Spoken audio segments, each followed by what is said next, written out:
বিশ্বের কোনো air defence system এবার চীন আর পাকিস্তানকে ভারতের হামলার হাত থেকে বাঁচাতে পারবে না। কেননা হালেই ভারতের তরফ থেকে এমন এক ধরনের হাতিয়ারকে তৈরি করে ফেলেছে যার কাজই হলো শত্রুর রাডার, এয়ার ডিফেন্স সিস্টেম এগুলিকে সম্পূর্ণ ধ্বংস করে দেওয়া। ফলে স্বাভাবিকভাবেই ভারত এই হাতিয়ারকে মেনলি চীন আর পাকিস্তানের বিরুদ্ধেই ডিপ্লয় করবে। আর ইন্টারেস্টিং বিষয়, এখনও পর্যন্ত ভারত সরকার বা আমাদের ডিআরডিও অফিসিয়ালি এটা ঘোষণাই করেনি যে ভারত এই ধরনের মিসাইলকে তৈরি করে ফেলেছে। কিন্তু হালেই আমাদের বায়ুসেনা একটা ভিডিওকে রিলিজ করে, আর এই ভিডিওর একটা পার্টে স্পষ্ট দেখা যাচ্ছে যে ভারত না কেবল এই হাতিয়ারকে তৈরি করে ফেলেছে, বরং এটা অলরেডি টেস্টিংও হয়ে গেছে। কীরকম?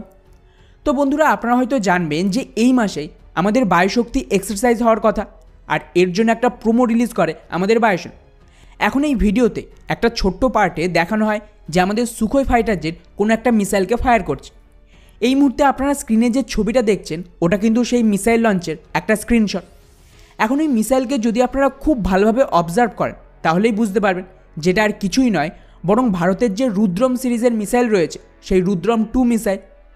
আর এই মিসাইলের বিশেষত্ব হলো এটা কিন্তু হাইপারসনিক স্পিডে, মানে শব্দের চেয়ে 5 গুণ বেশি দ্রুত গতিতে শত্রুর ওপর হামলা করতে সক্ষম। ফলে অটোমেটিক্যালি একে কাউন্টার করা খুব বেশি মুশকিল আজকের দিনে দাঁড়িয়ে। আর এই মিসাইলকে নিয়ে এখনও পর্যন্ত কোনো কনফার্মেশন ছিল না। অনেকেই অনুমান করছিল যে হয়তো খুব তাড়াতাড়ি এর টেস্টিং হবে, কিন্তু এখন বোঝা যাচ্ছে যে টেস্ট হবে কি, টেস্ট তো অলরেডি হয়ে গেছে, আর এটা কিন্তু তারই ভিডিও ছিল। যাই হোক, এর থেকে এটুকু তো পরিষ্কার যে ভারত এই মিসাইলকে তৈরি করে ফেলেছে। এখন প্রশ্ন দাঁড়াচ্ছে যে চীন আর পাকিস্তানের বিরুদ্ধে কিভাবে এই মিসাইল ভারতকে অ্যাডভান্টেজ দেবে বা ভারতকে আরও বেশি শক্তিশালী করে তুলবে। তো বন্ধুরা, শত্রুর ওপর এয়ার স্ট্রাইক করতে গেলে বা মিসাইল হামলা করলে তার থেকে সুরক্ষা দেয় এয়ার ডিফেন্স সিস্টেম। তাই ভারতের ডিআরডিও এমন এক ধরনের মিসাইলকে তৈরি করতে চাইছিল যারা ওই এয়ার ডিফেন্স সিস্টেমকে অনেক আগে ধ্বংস করে দেবে। ফলে সুবিধা হলো শত্রুর ওপর আমাদের ফাইটার জেট স্ট্রাইক করতে গেলে আর কোনো ভয় থাকবে না যে ওগুলো শুট ডাউন হতে পারে। আর এই সিরিজে 3টে মিসাইল তৈরির কথা। এক হলো রুদ্রম 1, যা মোটামুটি 150 কিলোমিটারের আশেপাশে রেঞ্জ দেবে। এটা একটা এয়ার লঞ্চড ক্রুজ মিসাইল যার টেস্ট অলরেডি হয়ে গেছে এবং অর্ডারের জন্য অপেক্ষা করছে।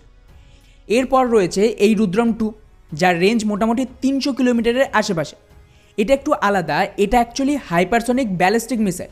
এর আবার দুটো ভেরিয়েন্ট হবে, একটা হবে অ্যান্টি রেডিয়েশন আর দ্বিতীয়টা হবে গ্রাউন্ড অ্যাটাক। এর মধ্যে এই যে অ্যান্টি রেডিয়েশন ভার্সন রয়েছে এতে প্যাসিভ হোমিং সিকার আর ইমেজিং ইনফ্রারেড সিকার যুক্ত আছে।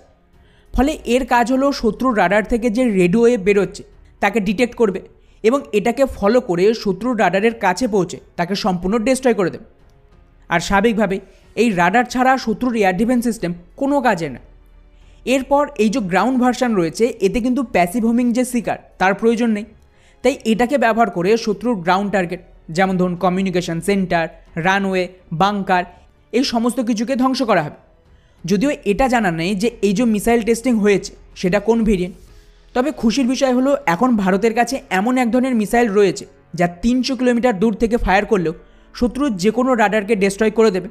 ফলে এর টার্গেটে চীন আর পাকিস্তানের যে মেজরিটি এয়ার ডিফেন্স সিস্টেম তার রাডার চলে আসবে। যাই হোক, এরপর ভারত তৃতীয় ভার্সনকে তৈরি করছে যেটা হবে রুদ্রম 3।